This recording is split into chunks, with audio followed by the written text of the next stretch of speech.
चलिए, तो हमने एसिड का देख लिया था। एसिड का थोड़ा बहुत देखा था कि एसिड होता क्या है, और वो H प्लस आयन्स अपने एक्वस सोल्यूशन में रिलीज़ आउट करता है।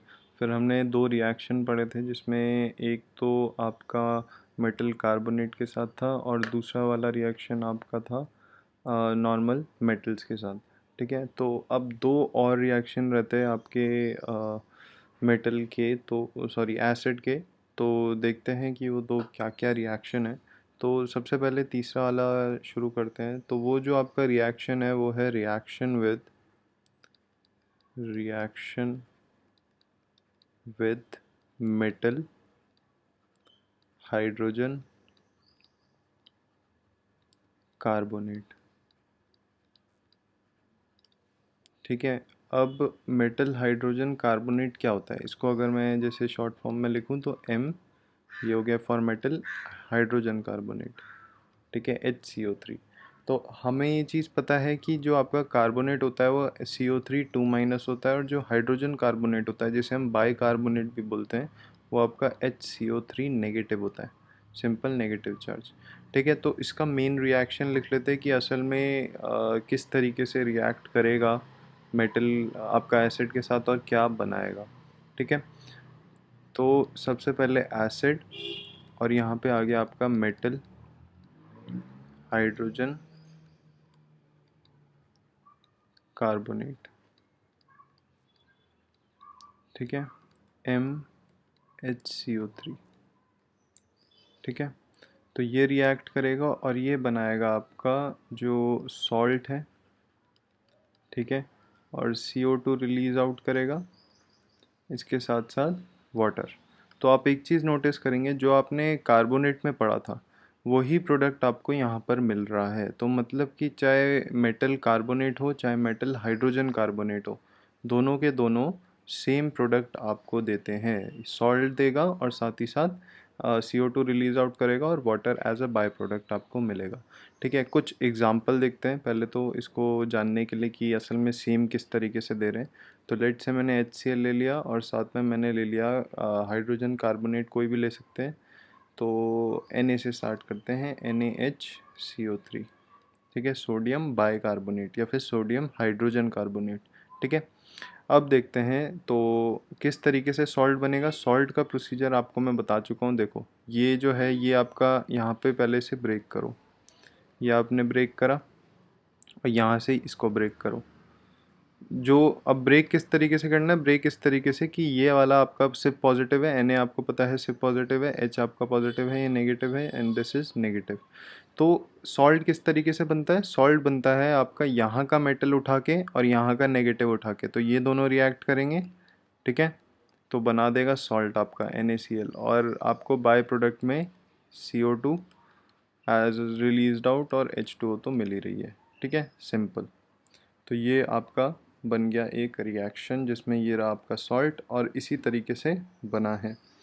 तो और कोई एग्जांपल अगर हम लें तो और HNO3 का ले लेते हैं। ठीक है, अब की बार मेटल में मैग्नीशियम ले लेता हूँ। तो मैग्नीशियम हाइड्रोजन कार्बोनेट, तो HCO3 होल 2। जैसे अगर हम इसको बनाते हैं तो magnesium is this, hydrogen carbonate negative, इसको नीचे लिखते हैं -1, दैन दिस इज +2, क्रॉस करेंगे क्या बनेगा, ये आपका 1, तो ये एज इट इज़ 1, एंड ये आपका 2, तो होल ट्वाइस। ठीक है, ये हमने फॉर्मूला बना दिया। अब जब फॉर्मूला बन गया तो अब बारी है आपका मेटल बनाने की। तो मेटल कैसे बनाएंगे, तो मेटल आपको पता है Mg2+ होता है, तो ये अलग है और ये वाला पार्ट आपका अलग है। ठीक है, ये अलग हो गया। अब यहाँ पे H अलग है, NO3 अलग है, तो ये भी आपका अलग हो गया। तो सिंपल क्या करेंगे, ये प्लस है, ये नेगेटिव है, ये प्लस है, दिस इज़ नेगेटिव, ये वाला प्लस, ये वाला जो मेटल है, ये वाला मेटल आपका रिएक्ट करेगा एसिड के नेगेटिव पार्ट से। ठीक है, तो क्या बना, MgNO3। ठीक है, ये NO3 अब ये नेगेटिव है तो ये होल ट्वाइस बन जाएगा। ठीक है, तो ये आपका सॉल्ट बन गया, और साथ ही साथ बाय प्रोडक्ट आपको पता है CO2 इवॉल्व होगी एंड H2O मिलेगा। ठीक है, बाकी बस एक बैलेंसिंग रह जाती है, तो बैलेंसिंग आपको खुद करनी है। ठीक है, क्योंकि बैलेंसिंग अब आप खुद कर सकते हैं। और कोई एग्जांपल। तो उसके लिए देख लेते हैं एक बार H2SO4 के साथ भी देख लेते हैं। H2SO4 हमने ले लिया, साथ में हमने ले लिया अब एल्युमिनियम ले लेते हैं, ठीक है। एल्युमिनियम हाइड्रोजन कार्बोनेट, तो हाइड्रोजन HCO3। अब एल्युमिनियम की तो वैलेंसी 3 होती है, तो यहाँ पे 3 आ जाएगा। फिर अब बारी आती है आपके ब्रेक करने की, तो यहाँ से ये ब्रेक होगा, ये ब्रेक होगा, तो ये दिस इज़ 3 पॉजिटिव, ये ब्रेक हुआ तो दिस इज़ ओनली नेगेटिव, यहाँ पे ये ब्रेक हुआ पॉजिटिव, दिस इज़ 2 नेगेटिव, ठीक है। ये बेसिकली आपका 2 पॉजिटिव था।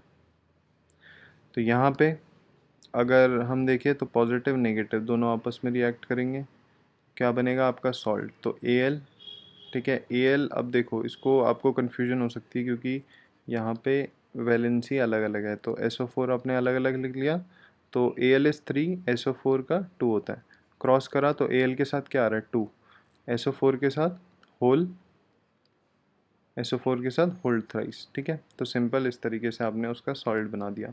क्या रिलीज आउट हुआ, CO2 एंड H2, बस सिंपल। तो मिलता वही है, बस आपको सॉल्ट बनाना आना चाहिए। सॉल्ट अगर आपको बनाना आता तो कोई ज़्यादा मुश्किल नहीं है। अब बात करते हैं, चलिए ये तो हो गया आपका तीसरा वाला। अब चौथे ओके, तो इसमें एक और चीज़ है, एक नोट हम लिखते हैं। जिस तरीके से हमने टेस्ट देखा था कि अगर हाइड्रोजन आता है तो आप टेस्ट कैसे करेंगे, कि आपको पता है जब वो मेटल के साथ, जब आपका एसिड सिंपल मेटल के साथ रिलीज आउट रिएक्ट करता है तो हाइड्रोजन गैस रिलीज आउट होती है। अब जब वो हाइड्रोजन गैस रिलीज आउट हो रही है तो हमें कैसे पता चलता है, हम क्या करते हैं, बर्निंग कैंडल नहीं तो मैच स्टिक उसके सामने ले आते हैं जहाँ से वो गैस निकल रही है, तो हमें पॉपअप साउंड सुनाई देता है। अब इसी तरीके से अगर मेरा CO2 निकल रहा है तो मुझे कैसे पता चलेगा, अगर जैसे टेस्ट के लिए अगर आता है तो मुझे कैसे पता चलेगा कि असल में CO2 मेरा निकल रहा है। तो इसके लिए भी टेस्ट है, क्या टेस्ट है, तो नॉर्मल हम क्या करेंगे, लिख लेते हैं। सिंपल है, ये वाला रिएक्शन भी आपने पढ़ रखा है। तो CO2 gas be tested by passing it into lime water if it turns milky then it confirms that it is CO2 gas, ठीक है। अब लाइम वाटर से अगर आप वो CO2 गैस पास करवा देते हो तो नॉर्मल तरीके से अगर वो मिल्की हो जाती है, उसका कलर अगर वाइट हो जाता है, लाइम वाटर का ट्रांसपेरेंट से अगर वाइट हो जाता है, तो यानी कि आप ये बोल सकते हैं कि वो जो गैस आपकी निकल रही है वो गैस आपकी CO2 है, ठीक है। तो अब लाइम वाटर क्या होता है, लाइम वाटर का फॉर्मूला है CaOH होल ट्वाइस, जिसको आप स्लेक लाइम भी कहते हैं, ठीक है। ये आपका हो गया लाइम वाटर या फिर स्लेक लाइम, स्लेक्ड लाइम, ठीक है। ये हो गया, इसको मैंने रिएक्ट करवाया जब CO2 के साथ कार्बन डाइऑक्साइड, मतलब कार्बन डाइऑक्साइड देखेंगे इसमें डाल के तो एक तरीके से रिएक्ट हुआ, तो मुझे मिल जाएगा कैल्शियम कार्बोनेट। ये मेरा कैल्शियम कार्बोनेट है और ये आपको पता है ये होता है वाइट PPT, ठीक है, और साथ में वाटर मिल जाएगा। तो ये आपका होता है वाइट PPT, इसीलिए हम बोलते हैं कि वो मिल्की हो गया। तो ये वाइट PPT सबसे पहले है क्या है, कैल्शियम कार्बोनेट, और ये आपका होता है वाइट PPT। अब PPT वाइट कलर का है तो मतलब कि मिल्की, एक तरीके से मिल्की बनाएगा, ठीक है। तो ये आपका वाइट कलर है। बट आप एक चीज़ नोटिस करिएगा, ये तो चलो रिएक्शन है, बट आपको ना यहाँ पे एक चीज़ आपको उस चीज़ का ध्यान रखना पड़ता है, और वो चीज़ ये है कि अगर आपने CO2, ये तो CO2 नॉर्मल अमाउंट में आपने सप्लाई करी है, ठीक है। अगर बाय चांस लेट से मैंने यहाँ पे स्लेक लाइम लिया है CaOH होल ट्वाइस, ठीक है, ये मेरा लाइम वाटर या फिर स्लेक लाइन है। जब मैंने CO2 के साथ रिएक्ट करा और CO2 मेरी अगर एक्सेस हो जाती है, मतलब बहुत ज़्यादा अमाउंट में अगर मैंने CO2 आपको भेज दी, तो वो आपका कैल्शियम कार्बोनेट ना बनाने की बजाय वो क्या बना देगा, वो कैल्शियम हाइड्रोजन कार्बोनेट बना देगा। ठीक है, अब उसने कैल्शियम हाइड्रोजन कार्बोनेट बना दिया तो अब क्या होगा पता है, और ये जो हाइड्रोजन कार्बोनेट होता है इसका कोई कलर होता ही नहीं है, नो कलर। ठीक है, कलर, नो कलर। तो अब इसका कलर ही नहीं है तो आपको कंफर्मेशन टेस्ट नहीं मिल पाएगा। तो ठीक है, तो इस चीज़ का भी आपको ध्यान रखना पड़ता है कि आप जो CO2 सप्लाई कर रहे हैं धीरे धीरे जो लाइम वाटर में डाल रहे हैं वो आपको नॉर्मल अमाउंट में डालनी है। अगर आप एक्सेस में डाल देंगे तो फिर आपका कैल्शियम हाइड्रोजन कार्बोनेट बन जाएगा जिसका कोई कलर नहीं होता। ठीक है, कुछ कलर नहीं होता, नॉर्मल ट्रांसपेरेंट कलर का एक सोल्यूशन है। ठीक है, अब जैसे इसको टेस्ट करने के लिए आप लैब में ऐसे भी कर सकते हैं, जैसे आपने थोड़ा पहले नॉर्मल अमाउंट में आपने CO2 डाला, आपने देखा कि ओके ये वाइट टर्न हो गया। ठीक है, वाइट कलर इसका टर्न हो गया, मतलब मिल्की में टर्न हो गया, तो हमने कंफर्म कर दिया कि ये CO2 है। उसके बाद भी अगर आप भेजते रह रहे हो तो वो अपने आप देखोगे ट्रांसपेरेंट हो जाएगा। क्यों हो रहा है ट्रांसपेरेंट, उसका रीज़न ये है। ठीक है, तो ये आपका टेस्ट हो गया एक तरीके से कि अगर आपको CO2 टेस्ट करनी है तो आप किस तरीके से CO2 गैस जो है उसको किस तरीके से टेस्ट करेंगे। ठीक है, अब आप वो वाला क्वेश्चन कर सकते हैं जो क्वेश्चन नंबर 3 था आपकी इन टेक्स्ट क्वेश्चन का। तो वो क्वेश्चन क्या कहता है, क्वेश्चन नंबर 3 है आपका पेज नंबर 22। ठीक है, अब क्वेश्चन में ज़रा ना ध्यान से पढ़ना कि भाई असल में क्वेश्चन क्या कह रहा है। तो क्वेश्चन कहता है कि एक मेटल कंपाउंड है ए है जो आपका मेटल कंपाउंड है, मेटल कंपाउंड। ठीक है, और वो metal compound A reacts with the dilute hydrochloric acid. अभी बताऊंगा कि असल में डाइल्यूट हाइड्रोक्लोरिक एसिड क्या होता है। HCl हाइड्रोक्लोरिक एसिड का फॉर्मूला होता है HCl, एंड डाइल्यूट मैंने डाइल्यूट के फॉर्म में लिख लिया। नॉर्मल अभी HCl समझते हैं, डाइल्यूट कोई ज़्यादा समझने की ज़रूरत नहीं है। आपने HCl के साथ रिएक्ट करवाया टू प्रोड्यूस एफरवेसेंस। तो अब इसमें क्या हुआ, मतलब जब आपने रिएक्ट करवाया तो उसने एफरवेसेंस प्रोड्यूस करा। एफरवेसेंस क्या होता है, नॉर्मल आप ऐसे समझिए कि लेट से अगर आपने पानी का ग्लास लिया है एंड पानी के ग्लास में आपने इनो डाला है, तो इनो क्या करेगा, वो थोड़ा बहुत झाग निकालता है एंड बुलबुले टाइप निकालता है। ठीक है, तो वो जो प्रोसेस होती है ना वो प्रोसेस है एफरवेसेंस की। तो इसी तरीके से उसने एफरवेसेंस आपकी एफरवेसेंस प्रोड्यूस करा। जब ये मेटल कंपाउंड, कोई एक मेटल कंपाउंड है, हमें नहीं पता, कुछ भी हो सकता है, मेटल का कुछ कंपाउंड है। ठीक है, और उसने डाइल्यूट HCl के साथ जब हमने रिएक्ट करवाया तो हमें एफरवेसेंस मिली फ़िलहाल। ठीक है, a gas evolve extinguishes the burning candle. अब देखो एक गैस निकलती है, मतलब जब भी इसने रिएक्ट करवाया तो एफरवेसेंस प्रोड्यूस हुई प्लस एक गैस निकली जिसने क्या करा, अगर एक बर्निंग कैंडल है, जैसे कि लेट से मैं एक मैच स्टिक लेता हूँ और ये मेरा टेस्ट ट्यूब है। इस टेस्ट ट्यूब में मैंने एक्सपेरिमेंट करवाया, मैंने एक मेटल कंपाउंड लिया था ए, और ए को रिएक्ट करवाया मैंने डाइल्यूट HCl के साथ। तो मैंने देखा नॉर्मल यहाँ से आपकी एक गैस निकली, और उस गैस ने ये जो आपकी स्टिक या मैच स्टिक या फिर बर्निंग कैंडल कुछ भी अगर जो जल रही थी उसको बुझा दिया।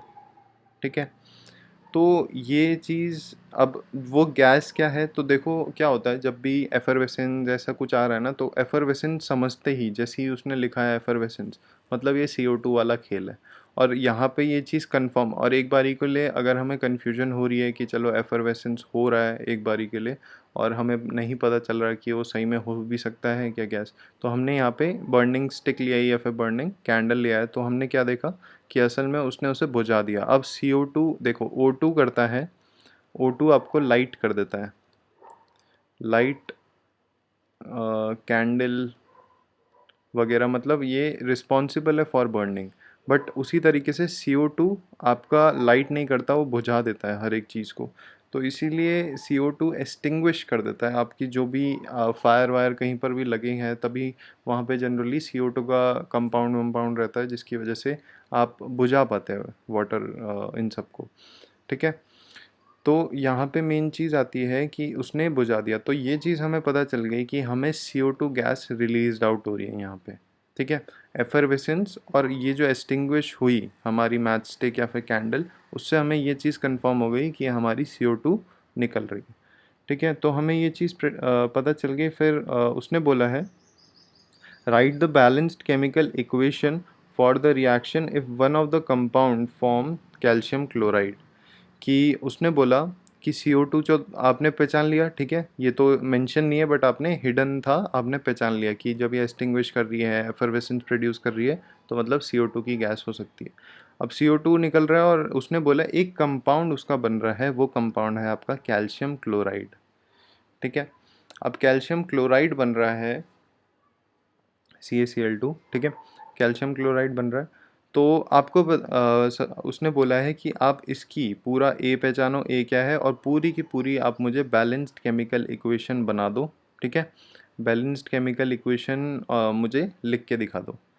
तो यहाँ पे क्या है, देखो सबसे पहली बात आती है कि ऐसी कौन सी अभी तक आपने इक्वेशन, चलो अभी तो खैर मैंने डायरेक्टली ये जो चीज़ कराई थी इसके जस्ट नीचे ही करा दिया, तो हो सकता है कि आपको आसान लगे, क्योंकि बट अगर जब पेपर में आता है तो सब कुछ मिक्स एंड मैच हो रखा होता है, बेस भी घुसा हुआ है दिमाग में, आपका सॉल्ट भी घुसा हुआ है, तो तब उस टाइम के लिए थोड़ा बहुत प्रिडिक्ट करना थोड़ा बहुत मुश्किल हो जाता है।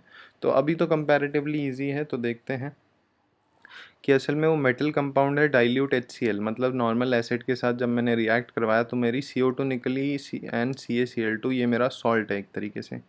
तो सॉल्ट प्लस CO2, और अगर मैं यहाँ पे वाटर एक एक्स्ट्रा और लगा दूँ तो मेरा ये किसका फॉर्मूला बन जाता है, मतलब मेटल कंपाउंड मेरा क्या हो सकता है। अगर मेरा ये तीन प्रोडक्ट निकल रहे हैं तो देखो यहाँ पे ये तीन ही प्रोडक्ट थे, सॉल्ट, CO2 एंड H2O। ठीक है, तो मेरा यहाँ पे जो मेटल, ये मेरा मेटल कंपाउंड है एक तरीके से, मेटल हाइड्रोजन कार्बोनेट भी।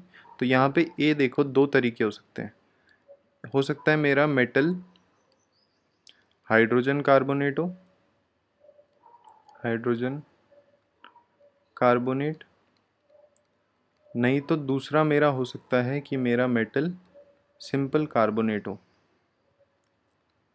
क्योंकि दोनों में ही सेम प्रोडक्ट मिलते हैं, मेरे सॉल्ट भी मिलता है एंड CO2 भी मिलता है, तो दोनों में ही सेम प्रोडक्ट मिलते हैं अगर मैं एसिड के साथ रिएक्ट करवा रहा हूँ।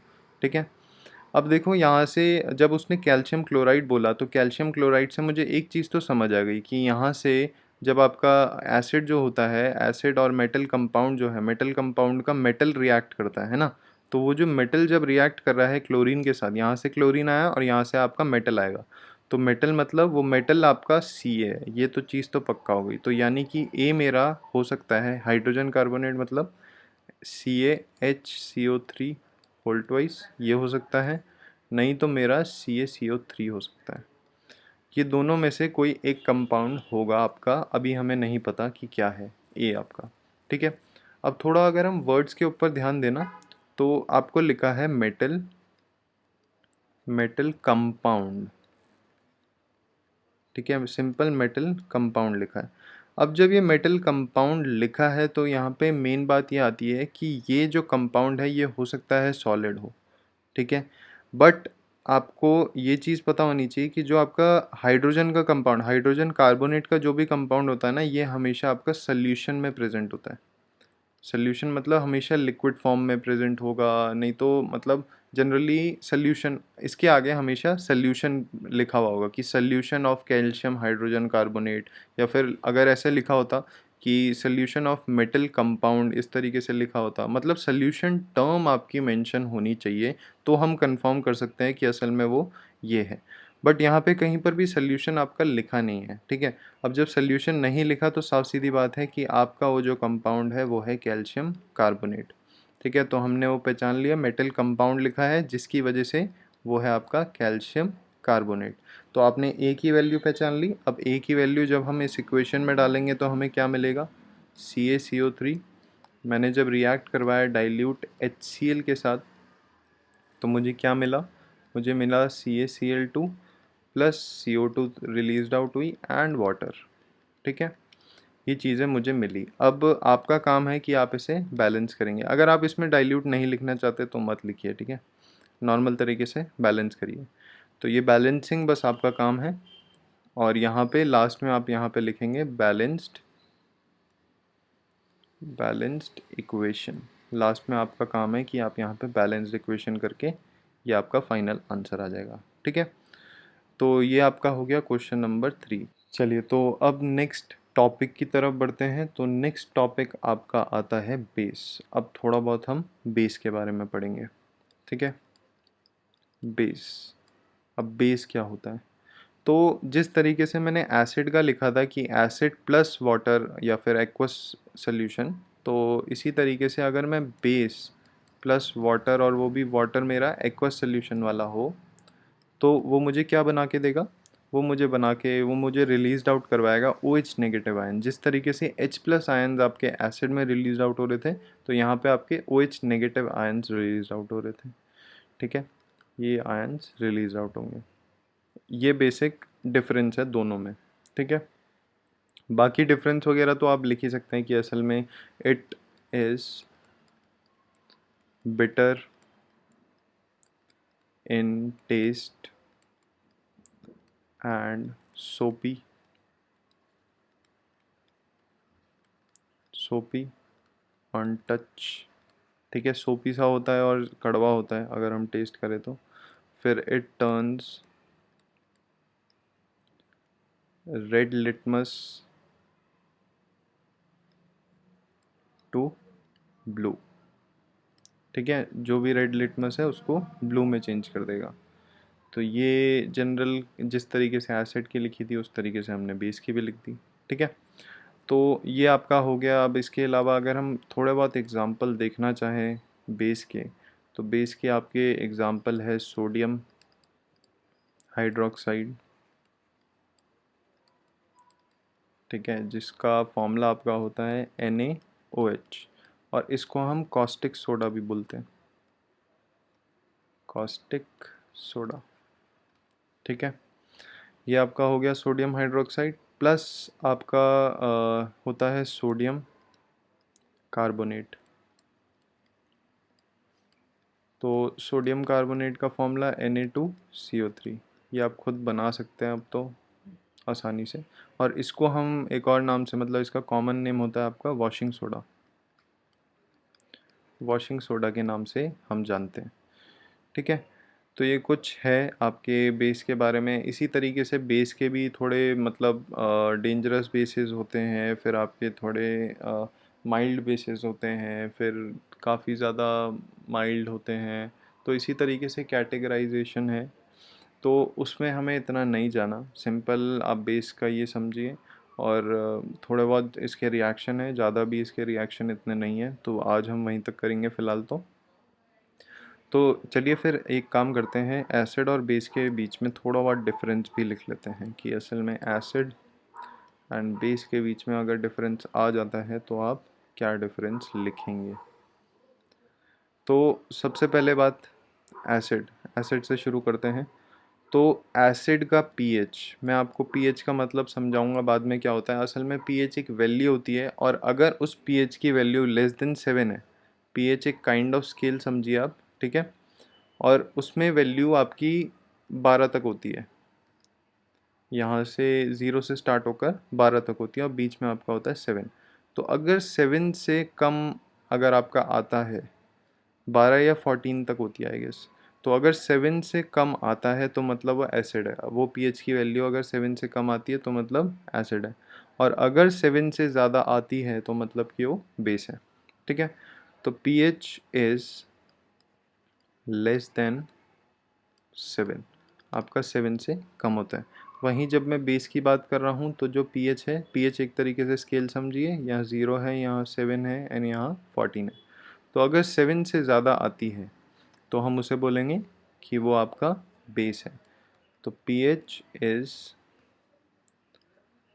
Less than, sorry, more than 7, ठीक है।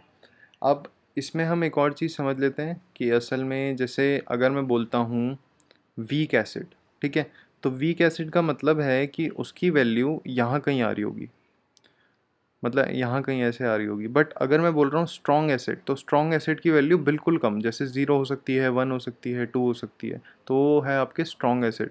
और वीक एसिड आपके 6 हो गया, 5 हो गया, 4, ठीक है। ये सब आपके वीक एसिड है अगर आपका पीएच इतना शो कर रहा है। उसी तरीके से अगर मैं बोलूँ वीक बेस, तो वीक बेस मतलब आपका यहाँ कहीं, जैसे 6 हो सकता, सॉरी 8 हो सकता है, 9 हो सकता है, ठीक है। और अगर मैं बोलूँ स्ट्रॉन्ग बेसिस का पीएच क्या होता है, स्ट्रॉन्ग बेसिस का पीएच आपका 14 हो गया, 13 हो गया, 12, 13 हो गया, 12, इस तरीके से ये आपके हो गए स्ट्रॉन्ग बेसिस का पीएच, ठीक है। तो ये पीएच के बारे में हमने लिख लिया। अब लिटमस के बारे में लिखते हैं कि असल में ये एसिड क्या करता है, it turns blue litmus to red, ठीक है। और ये क्या करता है, it turns red litmus to blue, ठीक है। अब अगर मैं बोलूँ इसका क्या बोलते हैं, ये क्या डिसोसिएट करता है, तो इसके जो आयन्स होते हैं कौन से टाइप के आयन्स डिसोसिएट करता है, तो डिसोसिएट्स H+ आयन्स, ठीक है। और यहाँ पे अगर हम बोले तो डिसोसिएट्स, और डिसोसिएट्स का मेरा मतलब है कि असल में जब एक्वस सोल्यूशन के साथ, जब acid plus aqueous solution of water के साथ जब मैं रिएक्ट करूँगा तो मेरे H+ आयन्स डिसोसिएट होंगे। और यहाँ पे डिसोसिएट क्या होते हैं, डिसोसिएट OH- आयन्स, ठीक है। फिर इसके बाद हम लिख सकते हैं कि असल में दिस इज़ नॉट सोपी, ये आपका सोपी नहीं होता, बट दिस इज़ सोपी, बेस आपका सोपी होता है। प्लस अगर हम इसकी बात करें तो it is sour in taste, और अगर हम इसकी बात करें तो it is bitter in taste, ठीक है। और क्या लिख सकते हैं, और एग्ज़ाम्पल लिख देते हैं लास्ट में। तो एग्ज़ाम्पल जैसे कि आपके इसमें तो आपको बहुत सारे याद हो गए होंगे, अब तो HCl हो गया, HNO3 हो गया, ठीक है, H2SO4, फिर HCOH एसेट्रा, बहुत सारे हैं। उसी तरीके से आप इसमें जो आपने अभी लिखे Na2CO3 और NaOH, ये हो गया MgOH होल ट्वाइस, ये हो गया, ऐसे एसेट्रा, ठीक है। ये सारे के सारे आपके बेसिस हैं। तो ये आपका हो गया दोनों के बीच में डिफरेंस, ठीक है। अब बारी आती है, जिस तरीके से हमने एसिड के रिएक्शन पढ़े थे उस तरीके से हम केमिकल प्रॉपर्टीज़ बेस की भी पढ़ेंगे। तो उससे पहले एक चीज़ जान लेते हैं कि असल में अगर एक चीज़ होती है जो हो सकता है आपको कंफ्यूजिंग लगे, वो जैसे अगर कहीं पर लिखा है एल्कली, ठीक है, कली, एल्कली, और कहीं पर लिखा है एल्कलाइन, एल्कलाइन, ठीक है। तो दोनों में डिफरेंस क्या है बेसिकली, अब कलाइन और कली का ही डिफरेंस है तो हमें दिख ही रहा है, इसके अलावा डिफरेंस क्या है, तो सबसे मेन डिफरेंस है कि असल में एल्कली जो होते हैं वो वाटर सॉल्युबल है, वाटर सॉल्युबल बेस, कि वो बेस जिनको मैं वाटर में अगर वाटर में मिलाऊंगा तो वो वाटर में ढंग से मिल जाएंगे, ठीक है। उसी तरीके से अगर मैं एल्कलाइन की बात कर रहा हूँ तो एल्कलाइन आपके वाटर इनसॉल्युबल होते हैं, ठीक है। ये चीज़ आप बिल्कुल ध्यान में रखिएगा, ठीक है। एक तरीके से बढ़िया सा नोट बना लीजिएगा, इनसॉल्युबल बेस, क्योंकि ये बहुत बार देखा है कि बच्चों को ना बार बार तंग करता है कि असल में एल्कली क्या होता है, एल्कलाइन क्या होता है, इनमें फ़र्क क्या है। और इवन ये नहीं कि 10th की बात कर रहा हूँ, 11 12th में भी बहुत तंग करता है। तो अभी से अगर आप ध्यान इस चीज़ का रखेंगे कि एल्कली क्या है, सिंपल वाटर सॉल्युबल बेस, ठीक है। एल्कलाइन इज़ वाटर इनसॉल्युबल, कि वाटर में जो सॉल्युबल ना हो सके। तो कभी कभी जैसे कुछ इक्वेशंस आएंगे उसमें बोलेगा कि एल्कली बेस आपका रिएक्ट कर रहा है, फिर कुछ में बोलेगा एल्कलाइन बेस आपका रिएक्ट कर रहा है, तो दोनों में आपको फ़र्क पता होना चाहिए, ठीक है। क्योंकि दोनों लोग यही सोचते हैं कि एल्कली एल्कलाइन मतलब बेस, बस बेस तक तो सबको पता होता है, बट मेन बात कि वाटर सॉल्युबल है ये, और वो ये वाटर इनसॉल्युबल है, बस इस चीज़ का आप ध्यान रखिए। फिर बात करते हैं हम इसकी, जिस तरीके से एसिड की करी थी, केमिकल प्रॉपर्टीज़ ऑफ बेस। इसकी इतनी ज़्यादा केमिकल प्रॉपर्टीज़ नहीं है, सिर्फ दो ही है, ठीक है, क्योंकि बाकियों के साथ ये जनरली रिएक्ट करके ऐसा कोई स्पेशल रिएक्शन नहीं देता, ठीक है। तो इसका सबसे पहला हम देख रहे हैं कि आपका रिएक्शन विद मेटल्स, ठीक है। जिस तरीके से एसिड का हमने मेटल्स के साथ देखा, उस तरीके से अब हम रिएक्शन विद मेटल्स बेस के साथ देखेंगे। तो नॉर्मल लिखते हैं कि एल्कली में लिख रहा हूँ, यहाँ पे बेस ना लिखने की बजाय एल्कली लिख रहा हूँ। एल्कली का मतलब कि वाटर में सॉल्युबल है वो, ठीक है। तो मैंने वाटर सॉल्युबल बेस लिया है प्लस मेटल, और जनरली एल्कली ही यूज़ होता है, एल्कलाइन जनरली यूज़ नहीं होता, ठीक है। तो मेटल के साथ मैंने रिएक्ट कराया तो मुझे क्या मिलेगा, मुझे मिलेगा सॉल्ट प्लस वाटर, सिंपल। मुझे कोई ना कोई एक सॉल्ट मिल जाएगा और वाटर मेरा रिलीज आउट हो जाएगा, तो यही आपका बनेगा। तो अब एसिड में क्या था, एसिड में सिंपल आपका H2 गैस रिलीज आउट हो रही थी, यहाँ पे आपका वाटर मिल रहा है, ठीक है। तो अब इसके एग्जांपल देख लेते हैं। एग्जांपल के तौर पे मैंने एल्कली ले लिया NaOH, ठीक है। मेटल कोई भी ले लो, मेटल मैंने ले लिया Mg लेट से। तो Mg, अब देखिए Mg का क्या है 2+, और यहाँ पे ये आप तोड़ेंगे तो ये मेटल है, and this is OH negative. तो ये नेगेटिव पार्ट इसके साथ रिएक्ट करेगा ताकि कि सॉल्ट बन जाए। तो MgOH होल ट्वाइस आपका बन गया सॉल्ट, ठीक है। और ये सॉल्ट आपका रिएक्ट करेगा और क्या किसके साथ बनेगा आपका H2O, ठीक है। फिर दूसरा आपका आएगा दूसरा अगर हम लेना चाहे तो NaOH को रिएक्ट करवाते हैं। किसके करवाएं रिएक्ट, बैलेंस वगैरह आपका खुद का काम है, बैलेंस आप खुद करेंगे, हर एक रिएक्शन को बैलेंस करना है आपको, ठीक है। इसके बाद मैं करवा रहा हूँ Zn के साथ, ठीक है। तो Zn का 2+ होता है, यहाँ पे मैंने ये तोड़ा तो नेगेटिव, दिस इज पॉजिटिव, ठीक है। तो ये नेगेटिव इसके साथ रिएक्ट करवाएगा, क्या बनाएगा ZnOH whole twice, then water released out, ठीक है। और MgOH इज़ आपका सॉल्ट, यहाँ पे सॉल्ट बना है, and this is also salt. तीसरा अगर हम लेना चाहें तो Na2CO3, अगर मैं इसको रिएक्ट करवाऊँ कोई भी मेटल, लेट से मैं एल्यूमिनियम ले लेता हूँ अब की बार, तो मैंने क्या करा, CO3 I know this is 2 negative, this is 3 positive, तो ये रिएक्ट करेगा इसके नेगेटिव पार्ट के साथ ताकि कि सॉल्ट बना सके। तो Al यहाँ पे इसका 2 आ गया, वो आप खुद करके देखेंगे, ठीक है। मैं अभी डायरेक्ट लिख रहा हूँ, तो वो खुद करके आप देख सकते हैं कि किस तरीके से क्या आया है। तो जब मैंने लिखा कैल्शियम कार्बोनेट तो नॉर्मल ये मेरा जो एल्युमिनियम कार्बोनेट है ये मेरा आपका बन गया सॉल्ट, एंड इसके साथ सिंपल वाटर रिलीज्ड आउट होगा, सिंपल।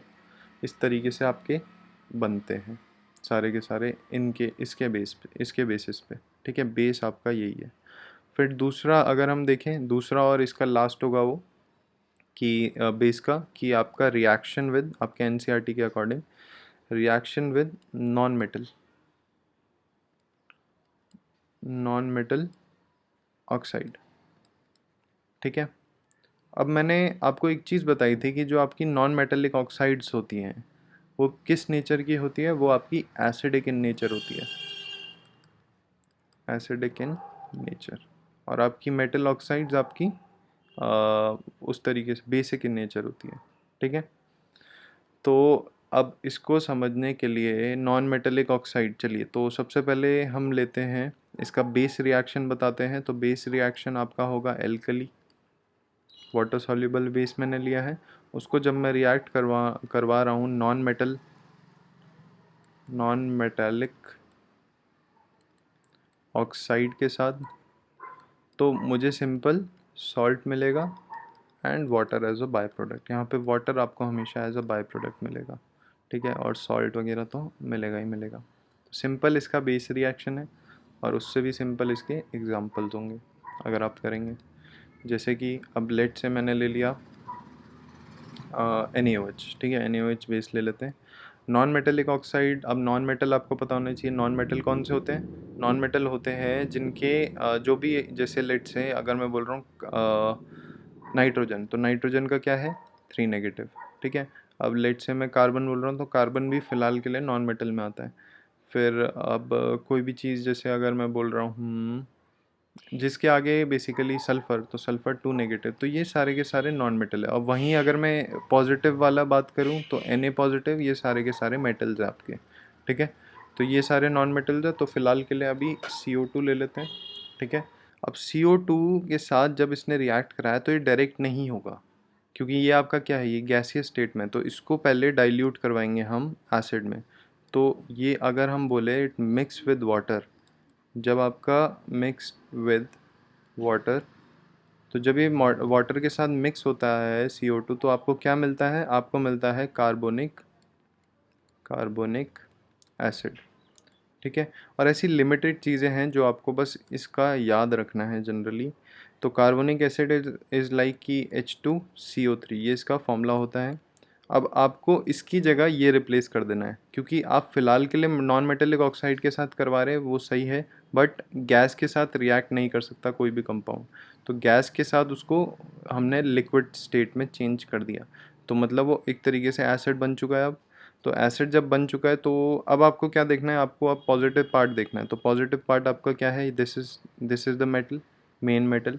तो मेन मेटल हमने लिख लिया, ठीक है। अब यहाँ से आपको नेगेटिव पार्ट ढूंढना है, तो नेगेटिव पार्ट ये है CO3 2 नेगेटिव, तो ये आपका यहाँ 2 आ जाएगा, CO3 यहाँ आ गया, ठीक है।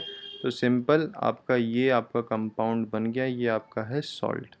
हो सकता है यहाँ पे आपको थोड़ी बहुत समझ ना आए चीज़ें, फ़िलहाल के लिए ये जो चीज़ है, ये चीज़ आप याद कर लीजिए, क्योंकि अभी इसका कोई ऑल्टरनेटिव वे नहीं है। मतलब समझ, क्योंकि समझाने के लिए आपको फिर प्रॉपर कॉन्सेप्ट ऑफ कि किस तरीके से आपका कोई भी गैस अगर मैं वाटर में मिला रहा हूँ, आपको फिर सारे एसिड के नाम भी पता होने चाहिए, तो उस तरीके से है। तो बेसिकली अभी टेम्प्रेरी बेसिस के लिए हम एक ही एग्ज़ाम्पल करेंगे, और एक ही एग्ज़ाम्पल जनरली आपसे पूछा जाएगा, और इतना इम्पॉर्टेंट भी नहीं है कि आपसे वो पूछ ले, ठीक है।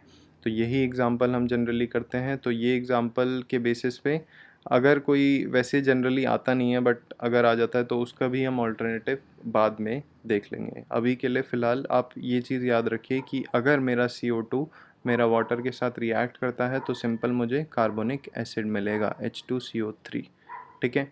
ये मेरा कार्बोनिक एसिड है, तो मेरा अब रिएक्शन इसके साथ होगा, मतलब इसको मैं रिप्लेस कर दूंगा इसके साथ।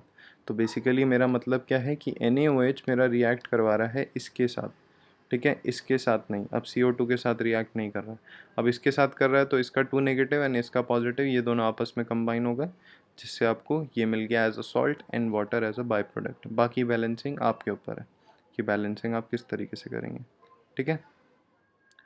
तो ये आपके दो ही रिएक्शन है इसमें जनरली, जिसमें से ये आपका थोड़ा बहुत इम्पोर्टेंट समझिए आप। इम्पोर्टेंट किस सेंस में, कि आपको हो सकता है कि इसमें करने में मुश्किल आए, ठीक है।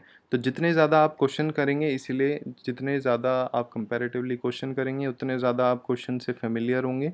आपको पता चलेगा कि ये अगर गैस है, तो इस गैस के साथ ये अगर वाटर में मिलेगी तो ये वाला एसिड बनेगा, ये वाटर में मिलेगी तो ये वाला एसिड बनेगा। लिमिटेड ही गैस आपके उसमें होगी, और उससे क्या क्या एसिड बनेगा वो आप देख सकते हैं, खुद ही देखेंगे बाद में, ठीक है। तो जितने ज़्यादा क्वेश्चन करेंगे उसके बेसिस पे पता चल जाएगा आपको, कोई टेंशन की बात नहीं है। फ़िलहाल के लिए आप CO2 का एग्जांपल लेके खुश रहिए। चलिए, तो अब बात करते हैं, हमने बेसिस के रिएक्शंस देख लिए, ठीक है, 2 रिएक्शन।